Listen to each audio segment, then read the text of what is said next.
of you who don't know me, my name is Julie Drybrough. I'm at Fusion and this is my colleague David Goddin, who is at Chief Continuum on Twitter and David Goddin on Twitter. He has two handles just to keep using. We're going to talk to you today for about 15 minutes or so. I'm going to do an introduction to L&D Connect, what it is, what we do, how we do it, and then David's going to talk a little bit more about the L&D Insight chat, one of which was already run this morning, if you haven't already seen it. And then at the end there will be opportunities for questions, and I can see some L&D connectors in the audience who will be asking you to participate as well. Because that's how we roll. Okay, so what I'm going to do to start with is just give you an introduction to L&D Connect. I think it's important to say that David and I are here as a representative of the L&D Connect community. There are a number of other people who could be up here. We happen to be here because we are heavily involved in it, but then there are a lot of people who are too. So let's have a look and see what we do. So, what is L&D Connect? Well, who we are we are a virtual and real-life space. We encourage L&D practitioners to develop their skills and their thinking. Now, how are we both a virtual and a real-life space? Because this is where we exist. So we hang out on Twitter, we hang out on LinkedIn, you can find us on a blog. We also curate through things like Storify. But down the bottom here you see where we exist in real life too, through unconferences and through tweet-ups. So we do get to know each other face to face as well as the virtual element. So what do we do? What's our kind of purpose? Well, one of the things about L&D Connect is we don't have a kind of written manifesto, we don't have written down sets of aims, but broadly the purpose, broadly the things that happen when people get together, either virtually or in real life, where some of these things start to happen. So we encourage each other to experiment with new ideas and new techniques. So whether you're coming to an unconference for the first time, so we've just started running unconferences in Scotland, there was one in February, there's going to be another one in October. There's unconferences that have been running in London for a wee while now, and the next one is going to be on the 31st of October, and we strongly advise that you come because they're just really good fun. So whether it's an unconference or whether you're taking part in a Twitter chat for the first time, the people who come towards L&D Connect tend to be people who are interested in being experimental, who are interested in trying new things for the first time. Now, we're not for profit, we don't charge anything, there's no membership attached to it, so the people who are with us and taking part because they get something from it. So what else do people get from it? Well, they share. So this is about people who are involved in L&D Connect sharing good practice. They share what works. One of the nice things about the network is they also share what doesn't work. So occasionally we do hear horror stories. Occasionally we do hear things where people go, okay, we tried that, oops, didn't work so well. And it's very human, and it works very well from that perspective. Another element of what we do is encourage people to network and participate. Okay, this is not about sitting alone in organisations or in offices. This is about seeing who else is out there, what else do they do, and the people who get involved in the L&D Connect tend to be quite action orientated. Like, we're trying to do new stuff, we're trying to share it, we're trying to look at what works and what we can do differently. Now, part of the importance of this is so that we can move things forward within our organisations, or, from my perspective, making sure that I've got the very best and very newest thinking for some of my clients.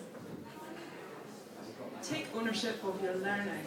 So this is about staying on edge, staying sharp. How are you going to manage to challenge the status quo in your organisation or in what you do if you don't actually understand what the status quo is around you, if you're just constantly thinking it's the same thing time and time again? So it's an opportunity for people to choose to network and participate with other people and take ownership of what they're going to put in place going forward. And take the lead and innovate. So the last thing about being involved in L&D Connect is we will encourage people to adapt stuff, adopt stuff, play around with stuff, break things, make things, do whatever you need to do in order to encourage the people who we want to learn in our organisations and the people around us as much as possible. So, anyone who's interested in joining L&D Connect, David's going to talk a little bit about it. And I say join, we're not like some sort of crazy cult or anything like that. It's just about stepping forward and going, actually, this stuff looks quite interesting. Neil's going, round. But one of the things I would say is, like, from my experience, it has been an absolute joy. The people who I have met, the people who I work with, the people who have shared what they know, has made such a massive difference to me, to my practice, to my thinking. So from that perspective, it's a no-brainer. Thank you, Julie. So I hope that gives you a good sense of the L&D Connect community.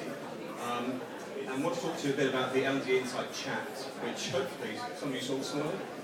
Who was good? Yeah, somebody here. Yeah, good chat? Yeah, brilliant, great.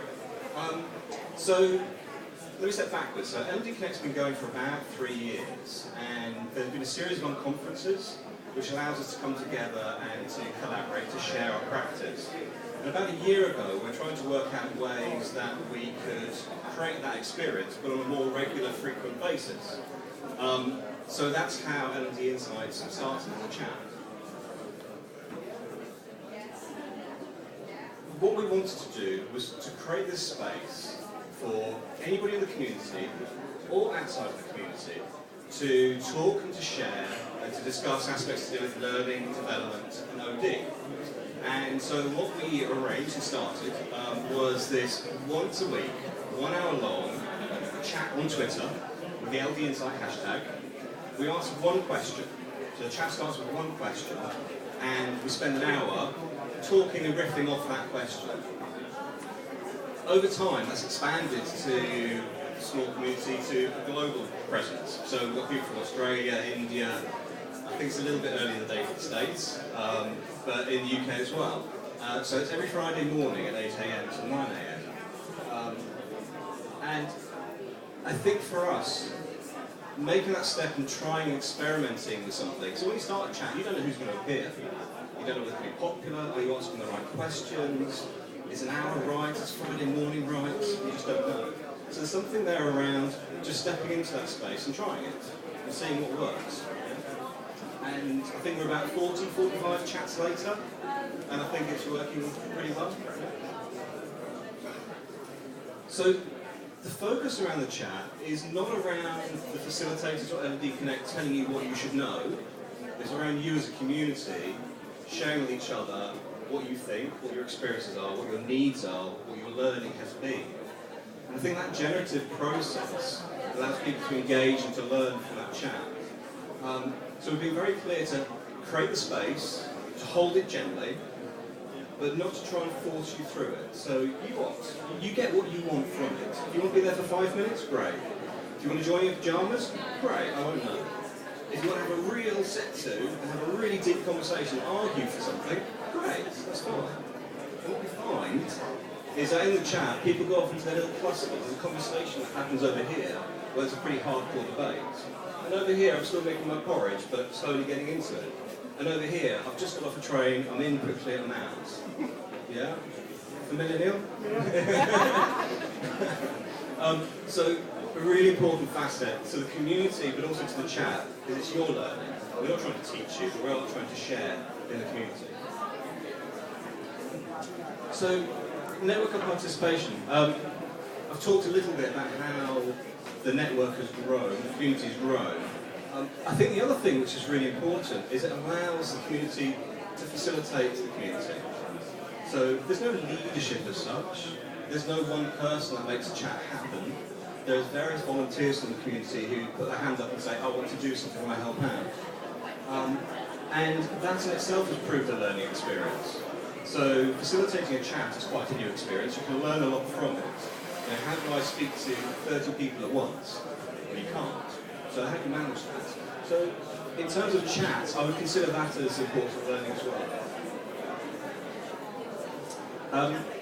So sharing. I guess the main thing here I want to do is to give you a sense of what it takes to run a chat. Okay? Because if you've not done it before, it might seem a bit daunting. Okay? Especially if you're running it every week regularly. It's actually really simple.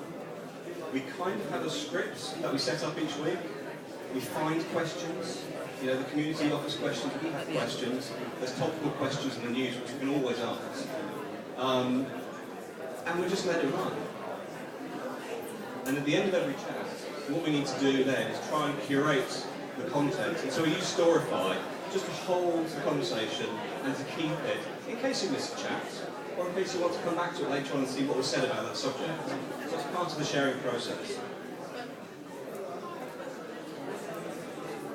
I think recognising we started as an experiment, it's taken off, it's worked, it's great. A few key learnings. I think, first of all, trust people. Okay, so trust people to come to the chat, the right people will turn up, and the right people will volunteer to say, yeah, I'll help run the chat. It's never failed, it's always a good one. I think there is something about being reliable. People will turn up at 8 o'clock on a Friday morning and say, where's the chat? So you need to be there. I think only once do we let it slip, but you need to be there, you need to be reliable. I think in terms of facilitation, you just need to hold that space gently and allow the conversation to happen. I think our role as facilitators isn't to get in the way, it's to let people have the conversation that they need to have. They choose. So, that's where we exist. We wouldn't exist if Sue, this man here, hadn't sent an email out about 3 years ago saying, I have an idea. Okay? So, Sue, you know, seriously, great community. What are your thoughts? What are your questions?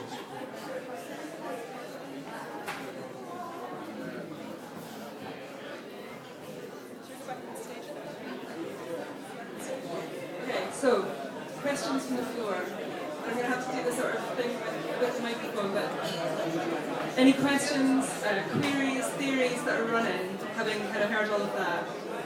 Who'd like to pick on?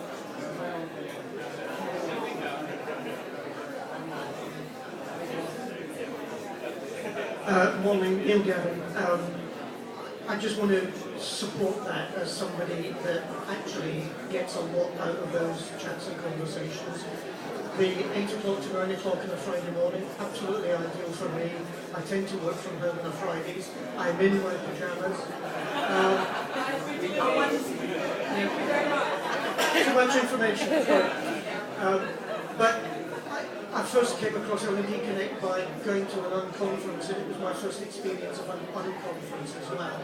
And just that whole expansion of the conversation, and that whoever's there owns the conversations and the topics and the discussions was a huge eye-opener for me. And the LD Insight chat just works incredibly well in that same kind of environment. So I would probably recommend it to you. That's all I wanted to say. Thank you very much, Neil. And LD Insight will never be the same again for me now, I can imagine. Julie, my name's Jo Stevenson. Just to kind of reiterate what Neil just said, I'm say I'm a newbie to the L&D Connect channel, but I just find it hard to say people that are willing to have that conversation with you, connect with you, share with you. I'm encouraging my team and colleagues to use it as well, but there's a lot of ways I've been using to share with my colleagues and team as well. And then being at the conference today, being at the conference today, we were having the L&D Connect chat this morning, and I arrived at the venue, and I'd been tweeting with Niall, and then we met in person, and then we did a bit of face-to-face learning, so it really does work in terms of getting you connected. So have a go. Excellent, thank you. In terms of maybe people who've only just come into the chat, what are the questions that you have? What are the things that we're not answering? Well, I'm going to the first time Connect